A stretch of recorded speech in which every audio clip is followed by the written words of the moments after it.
I noticed that one of the things that you pointed out from your findings from your cultural tree activity was that you and your students had a difference where you grew up using your imagination, playing outside with your friends, playing in dirt, playing with stuffed animals by teaching them how to add and subtract. And a lot of your students play online, maybe YouTube, video games, PlayStations, or just interacting online through apps. So, one thing I encourage you to do to become a more culturally responsive teacher is to celebrate the differences. What if you modeled for your children one day at recess the different games that you played when you were growing up?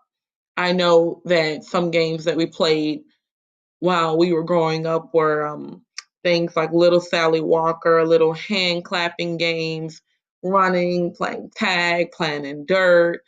Just one day during recess, just have them try some things that you did when you were younger and show them how you played with stuffed animals. I think it'll just open their eyes a little bit to see that everything does not have to be online. All of your interactions with your friends do not have to be online. And then maybe one day they could bring in some devices that they play with at home and show you this is how I use my SD or my handheld computer device, or these are the popular apps that I use to communicate with my friends, and it can tell you whether or not it's beneficial to their friendships or if it is a place where it causes more chaos and drama. And you can talk about in your childhood what your experiences when you had a disagreement with your friends. You talk it out face to face, and you didn't have a app or a keyboard to hide behind or a fake name to send messages. I think that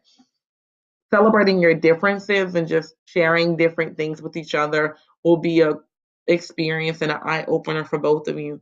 And also, this can go into different areas where you can celebrate the differences that you've had culturally so that you can learn from them and they also can learn from you and you can get a better understanding of each other at the same time. So, one takeaway from this is celebrating differences and learning from each other.